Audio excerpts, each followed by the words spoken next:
Bom dia, novo dia, nova leitura. Estamos aqui continuando a leitura do Mostre o Seu Trabalho, Austin Kleon. Já pega seu café, já pega sua aguinha.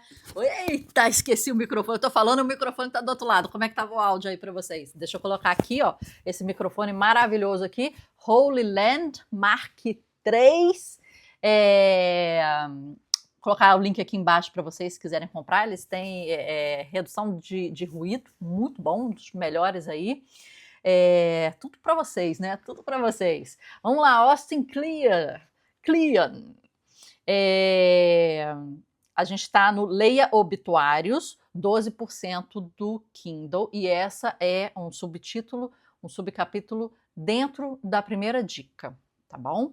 Que é, você não precisa ser um gênio, né? Seja você mesmo. Não vamos ser gênios, gente. A gente já sabe que a gente não é gênio.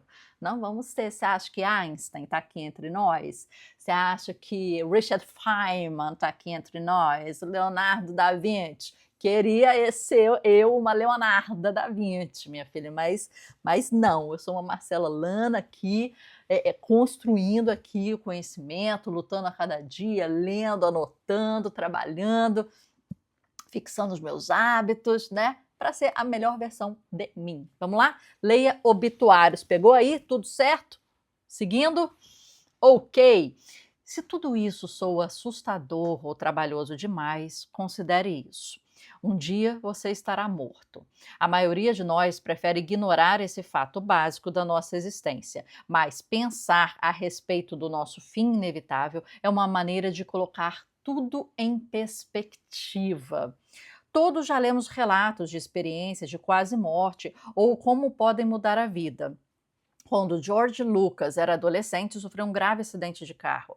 A partir dali, decidiu que todo dia, a partir de então, era um dia extra. Dedicou sua vida ao cinema e acabou dirigindo Guerra nas Estrelas. Wayne Cohn, vocalista da banda The Flaming Lips, tinha 16 anos quando apontaram uma arma para ele num restaurante de Long John Silvers, onde trabalhava. Eu percebi que ia morrer, ele disse. E quando pensei isso, me mudou completamente. Eu pensei, eu não vou sentar aqui e esperar que as coisas aconteçam, eu vou fazer acontecer. E se as pessoas acharem que eu sou um idiota, eu não vou me importar. Tim Crider, em seu livro We Learn Nothing, A gente aprende nada, disse ter sido esfaqueado na garganta. Ter sido esfaqueado, nossa, esfaqueado na garganta foi a melhor coisa que lhe aconteceu. Durante um ano, ele estava feliz e achando a vida super boa. A gente acha que a sensação de quase ser morto transforma a vida para sempre, escreveu Crider, mas a iluminação não durou. Finalmente, ele retornou à sua vida trabalhosa. O autor George Sanders, sobre a própria experiência de estar próximo da morte, falou: durante 3 ou 4 dias depois do ocorrido, o mundo era um lugar lindo. Por estar de volta nele, sabe? E pensei, e se você puder andar por aí assim o tempo todo? Realmente com a consciência de que em algum momento chega ao fim. Esse é o truque. Infelizmente, sou uma covarde. Por mais que eu queira a euforia existencial que vem junto com a experiência, eu não quero realmente me aproximar da morte.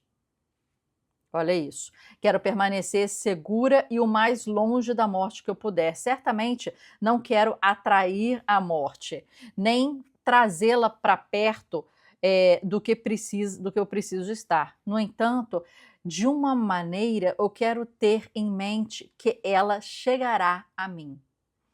É esse sentimento que ele falou aqui, de que ele quer sentir conscientemente a presença da morte para ser um gatilho mental para que ele tenha urgência e se eleve em alguns pensamentos. Você vê que aqui ele falou aqui em cima, tudo muda de perspectiva, né?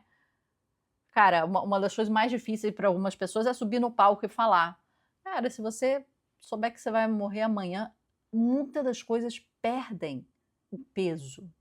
Muitas das coisas. Porque você tem uma perspectiva que você vai sempre, né, morrer num tempo longe daqui, que você vai ter tempo de resolver tudo o que você quer, que você vai ter tempo de conquistar tudo que você quer, que você vai ter tempo. E justamente é isso. Às vezes não temos tempo, às vezes é amanhã, às vezes né, não pela gente, mas o outro pode falecer, o outro pode se mudar, o outro pode acontecer alguma coisa, né, que pode impossibilitar, né, a progressão e a evolução. Mas quando a gente coloca essa perspectiva muito longe, eu vou morrer com 100. Desculpa, gente, perdemos a bateria, perdemos a quantidade de coisas que a gente poderia colocar na nossa nuvem, perdemos tudo aqui num segundo, mas voltamos. Se você acha que às vezes você vai morrer com 100 anos de idade, você está postergando decisões, você está postergando ações, você está postergando resoluções de problemas, porque você acha que você pode deixar para depois e você pode resolver. Às vezes não é assim. E quando você traz essa urgência, por isso que eu falei, é o mindset, é a urgência, né, daquilo para tempo presente, aí muitas coisas mudam de perspectiva. E eu acho que a maturidade, né, porque tem gente que é velho, mas não é maduro. Você entende? Tem gente que é velho, mas não é maduro. Chega lá 60, 70, 80, 90 e não aproveitou a vida, e não aproveitou os ensinamentos, e não se aprofundou em conhecer. Eu tô rindo aqui, é porque aconteceu de novo. Perdi a bateria do computador, do celular, perdi a memória toda de novo. Gente, que loucura! Tem dia que é no picote que a gente vai, né? É isso aí. Então, me desculpa. A gente estava falando que se você coloca, vou morrer daqui a 30 anos, né? Ficou preto. Não é possível. Não é possível, gente. De novo. Calma aí que vai. Foi, reiniciei o computador, agora está com 2% pelo menos, e vamos continuar. Quando a gente quer, a gente quer. Quando a gente faz acontecer, não tem desculpinha, não. Parou bateria? Acabou a bateria do celular, do computador, acabou um monte de coisa. Bora lá, minha gente, bora lá, ninguém vai me parar. Tá me ouvindo? Ninguém vai me parar, nem essas coisinhas que acontecem no dia a dia, ninguém vai te parar também. Bora lá que começamos. E por essa razão eu leio obituários todas as manhãs. Elas são a forma de covardes se aproximarem da morte. Ler sobre isso é minha maneira de pensar sobre ela enquanto a mantenho bem distante. Então aqui a gente estava falando antes, no picote, em que acontece? Se a gente coloca eu tenho 40, vou pensar que eu vou colocar na minha cabeça que eu vou morrer com 80. Né, para fazer uma conta mais. Então eu falei, eu tenho mais metade da minha vida inteira. E nessa metade eu não estive tão consciente, né, assim, de lembranças, pelo menos os primeiros 10 anos aí, conscientemente, assim, muita coisa da infância foi, né? A gente tem um sentimento, a gente tem aquilo, né, que nos fez, a gente tem relances, né, mas consciente mesmo, eu me lembro mais como tardio adolescência e adulto, aí que eu me conscientizo, aí que eu me penso, aí que eu me analiso, aí é que eu tô mais em cima das minhas decisões. Não sei se vocês têm essa opinião. Então, só tenho 40, mas vamos supor que eu tenho 30 anos desse tipo de ação, né? Desse tipo de maturidade cognitiva, né? E aí eu falei, então vou morrer com 80, Cara, eu tenho mais do que a minha vida inteira. Minha vida inteira já né, bem legal, muito tempo, né? Muita coisa e tal. Então, eu tenho aquele sentimento que tá longe, né? Então eu tenho tempo, né? Até a pessoa que tem 60, que tem 70, que tem 80, ela pode achar, cara, tá longe, né? O que vier tô no lucro, né? Hoje na hidroginástica, uma senhora me falou, a Gilda me falou, 74 anos, agora é só aproveitar a vida, agora que te vier tô no lucro, agora é aproveitar, é isso que eu quero. Eu falei, é isso aí, entendeu? É isso aí. Mas a gente sempre tem que achar que está muito longe mesmo, só que tem que ter a urgência que ele está falando aqui com os obituários, de você ter a consciência disso. E o sentimento de que está distante, mas está próximo, esse sentimento de estar distante de tempo, mas está próximo quanto. Minha gente, quando acontece, não acontece só uma vez, acontece 300 vezes. Nossa Senhora! Apaguei 70 gigas do meu celular, liberei a iCloud. Vamos lá, gente, nada vai parar. Nada vai parar, gente. Obituários não falam realmente sobre a morte, mas sobre a vida. Isso me faz lembrar aqueles sinais, né? Que vamos supor, tem locais de alta tensão, tem metrô, por exemplo, né? Risco de vida. E aí eu fico me perguntando, será que não é risco de morte? Risco de você morrer? Ou é risco para a sua vida? Risco para a vida. Risco de morte. Agora, tem muito metrô, principalmente aqui no Rio de Janeiro, em que você vê lá na faixa, né, para a pessoa não pular no trilho, tipo, risco de vida. Aí eu não sei como é que é o português desse negócio, mas me parece estranho até hoje. Parece que a gente está falando de vida, mas a gente está falando de morte. Aqui parece que está falando de morte e está falando de vida. O assunto de todo obituário é quão heróica e nobre a pessoa foi, escreveu a artista Mayra Coleman. Ler a respeito das pessoas que morreram e que fizeram coisas interessantes durante a vida me dá vontade de levantar e fazer algo decente com a minha. Pensar na morte todas as manhãs me faz querer viver. Experimente. Comece a ler obituários pela manhã. Se inspire nas pessoas que viveram antes de você. Todas começaram como amadoras e chegaram aonde queriam, aproveitando o que receberam e tendo a coragem para se mostrar. Siga o exemplo delas. Parece aqueles filmes ou aqueles livros em que a pessoa está à beira da morte, ela tem consciência muito, né, factual e métrica desse final, né? E aí ela tem algo a dizer, então ela, escreve o livro da vida, faz o filme, etc. E tem alguns livros nesse sentido que eu acho que fazem esse exercício para a gente, né? Esses autores que estão nessa situação específica e que falam, eu vou registrar esses momentos, os meus pensamentos nesses momentos, entende? E aí seria como se a gente estivesse lendo obituário. Eu não gosto de ler obituário, não tenho como é que fala? Não tenho hábito, né? Acho que nunca li de fato, né, para ver o que tem escrito, além da notícia, né, da morte, do falecimento ou do serviço, né, do enterro. Hoje em dia tudo online, né, nos nossos tempos áureos do papel físico, né, essa parte realmente eu não lia. Mas tem alguns livros que eu gostaria de indicar para vocês nesse sentido, que eu acho que pode nos ajudar, né?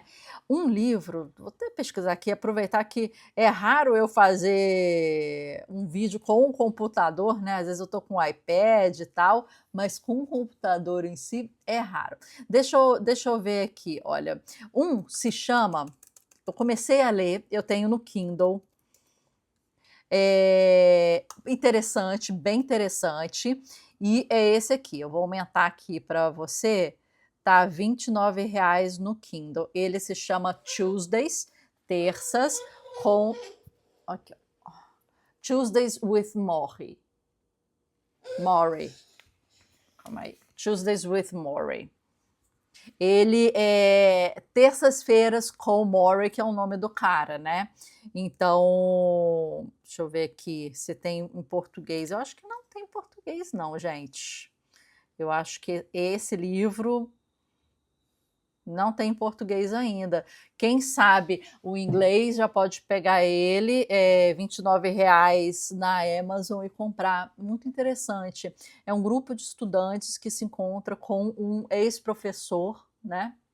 Todas as terças-feiras, para ele continuar ensinando. Mas agora, em vez de ensinar as questões que ele ensinava antes, ele ensina sobre a vida. E aí, esse é o registro de todas as terças-feiras que esses alunos ainda tiveram com esse professor. Muito bonito, né? Muito poético. Não terminei de ler. Deixa eu ver aqui outro. Outro para vocês. Calma aí. Que eu quero indicar pra gente. É isso que eu falei, né, gente?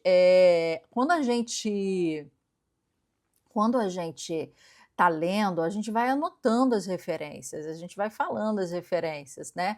Não é para ficar, né, você ficar atida, né? Se ater ao livro, é para você sair do livro, entende? E experienciar outras coisas. O outro que eu quero indicar é esse aqui, olha. Ele se chama When Breath Becomes Air, do Paul Kalanick, tá? Deixa eu ver se tem em português aqui para vocês. Eu não sei se esses têm em português, eu leio muito. Esse foi finalista do Prêmio Pulitzer,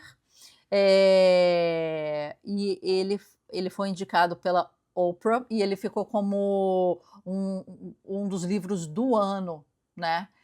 Pelo New York Times Book Review, pelo People Magazine, pelo NPR, que é um canal de rádio muito boa lá fora, The Washington Post, Slate, Harper Bazaar, Time Out, New York and Publishers. Você entendeu? Ficou em primeiro local. Não tô te dando dica de coisa boa, bem.